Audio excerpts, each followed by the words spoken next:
So, hello guys, this is Vikas and you are watching the lecture sheet series of 12th class physics।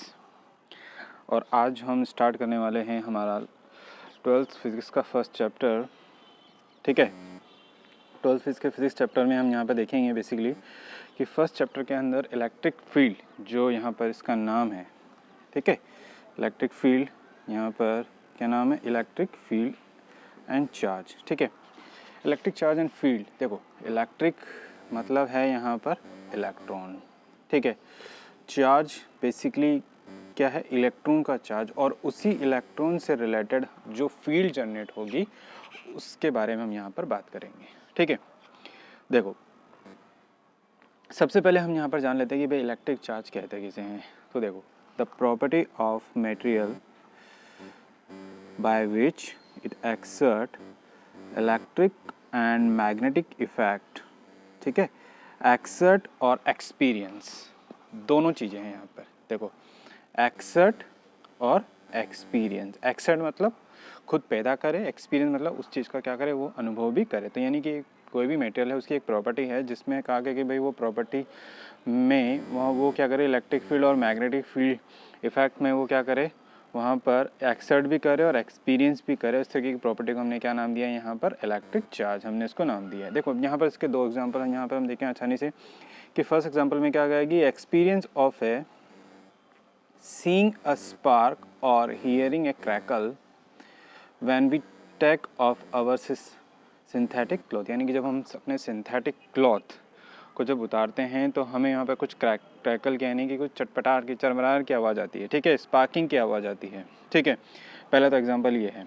दूसरे का अगर example की अगर हम बात करें तो lightning in the sky during thunderstorm due to electric charge. यानी कि जब तो बिजली कड़कती है तो वहाँ पर वो बिजली कड़कती क्यों है, यानी कि बरसात के टाइम पे वो बिजली कड़क रही है, आकाश में बिजली कड़क रही है, किसकी वजह से, ड्यू टू इलेक्ट्रिक डिस्चार्ज। यानी कि वहाँ पर जो चार्ज है उसका क्या हो रहा है, वहाँ पर चार्ज डिस्चार्जिंग हो रहा है, चार्जिंग और डिस्चार्जिंग दोनों चीज़ें हो रही है। ठीक है, आगे चलो बात करते हैं अपन आगे।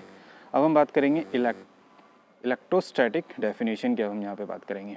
देखो, the branch of physics which deals study of charge at rest.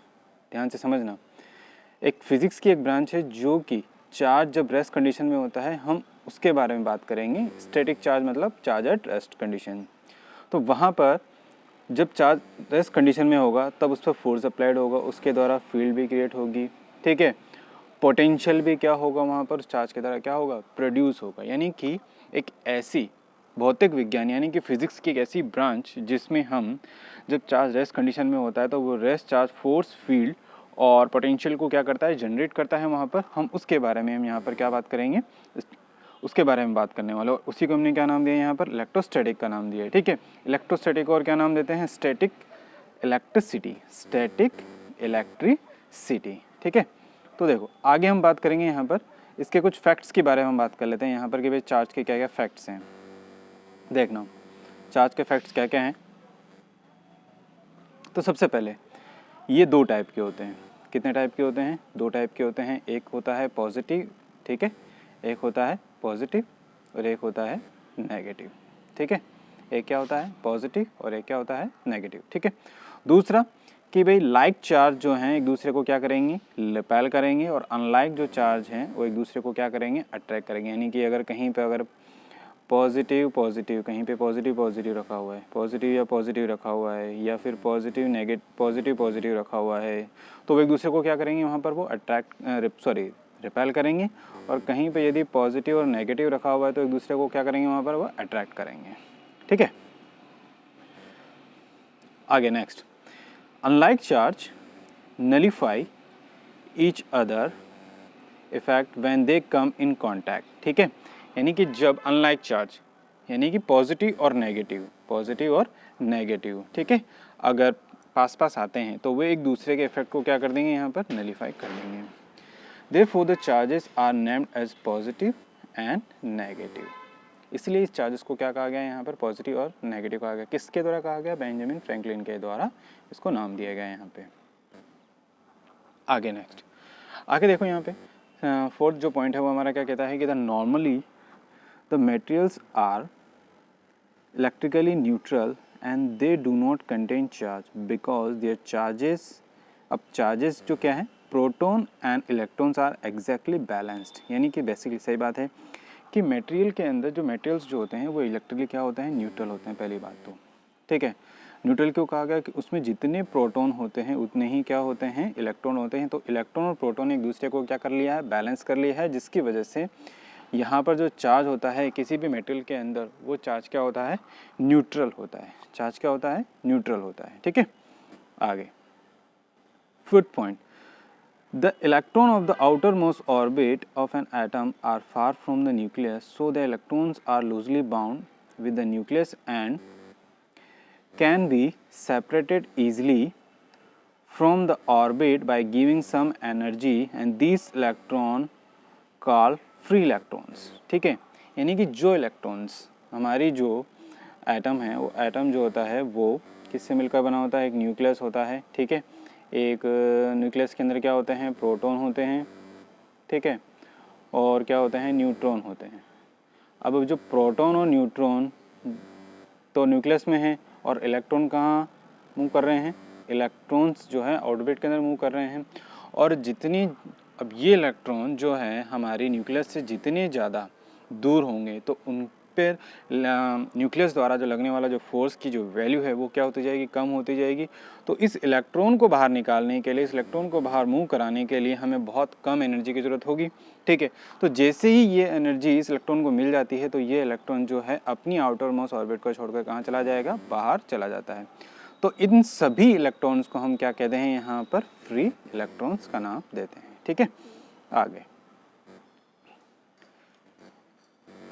आगे 6 पॉइंट की अगर हम बात करें तो यहाँ पर 6 पॉइंट क्या कहता है, देखें, द बॉडी और atom can be charge positively by losing some its electron can be charge negative by gaining some electron, यानी कि हम वहाँ से अगर बॉडी में से इलेक्ट्रॉन्स को अगर लूज़ कर रहे हैं यानी निकाल रहे हैं वहाँ से, तो वो कौन से चार्ज से चार्ज हो जाएगी, पॉजिटिव चार्ज से क्या हो जाएगी, चार्ज हो जाएगी। ठीक है, और इसी तरीके से हम वहाँ पर इलेक्ट्रॉन को गेन करवा रहे हैं, यानी कि एटम यार बॉडी को इलेक्ट्रॉन दे रहे हैं, तो वो कौन से चार्ज से चार्ज हो जाएगी, वो नेगेटिव चार्ज से क्या हो जाएगी, चार्ज हो जाएगी। ठीक है, चलो आगे बढ़ते हैं अपन।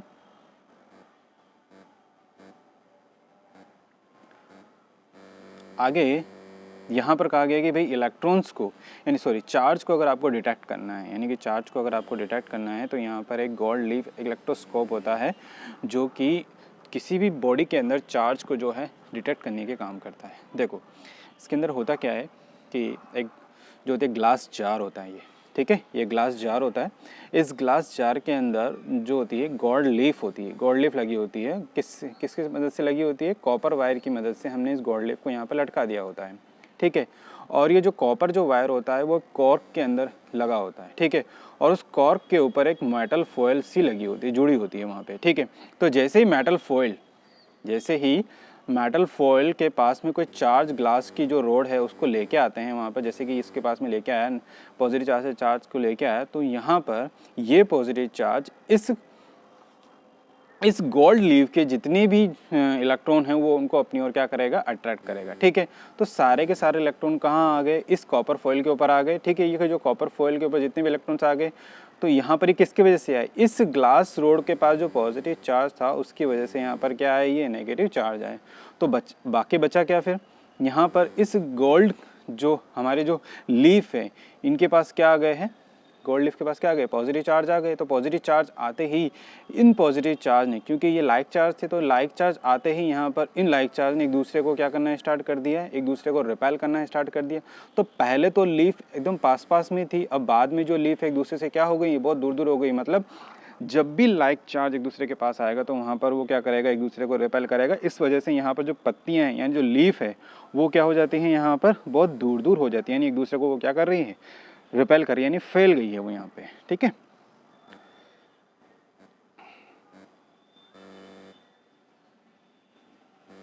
आगे अपन बात करते हैं यहाँ पर नेक्स्ट 8th पॉइंट की अगर हम बात करें यहाँ पे, an electric charge can create electric field. ठीक है, अब बात करने हैं हम यहाँ पर, पहले हमने चार्ज की डेफिनेशन की बात करी, उसकी प्रॉपर्टीज़ के बारे में बात कर ली। ठीक है, उसके कुछ फैक्ट्स के बारे में बात कर ली। अब यहाँ पर उसका नेक्स्ट फैक्ट जो चल रहा है उसमें कहा कि भाई अगर चार्ज क्रिएट हो रहा है तो वहाँ पर वो इलेक्ट्रिक फील्ड को क्या करेगा, जनरेट करेगा, मैग्नेटिक फील्ड को भी जनरेट करेगा, साथ ही साथ इलेक्ट्रोमैग्नेटिक फील्ड को भी जनरेट करेगा। ठीक है, कैसे करेगा वो देखते हैं यहाँ पर, कि अगर किसी भी चार्ज की वेलोसिटी जो है वो क्या है, ज़ीरो है। किसी भी चार्ज की वेलोसिटी क्या है, ज़ीरो है, यानी कोई भी पॉजिटिव चार्ज मैंने लिया है यहाँ पर, उसकी वेलोसिटी मैंने क्या मानी, जीरो मानी। ठीक है, तो उस कंडीशन में वो स्टैटिक जो चार्ज है वहाँ पर वो कौन सी फील्ड जनरेट करेगा, इलेक्ट्रिक फील्ड जनरेट करेगा। ठीक है, दूसरी मैंने कहा कि भाई अगर हमारे पास जो पॉजिटिव चार्ज है वो एक कांस्टेंट वेलोसिटी से क्या करे, मूव करे। ठीक है, कांस्टेंट वेलोसिटी क्या करे, मूव करे, तो वो इलेक्ट्रिक फील्ड और मैग्नेटिक फील्ड में से कोई भी जनरेट कर सकता है या दोनों भी जनरेट कर सकता है। ध्यान समझना,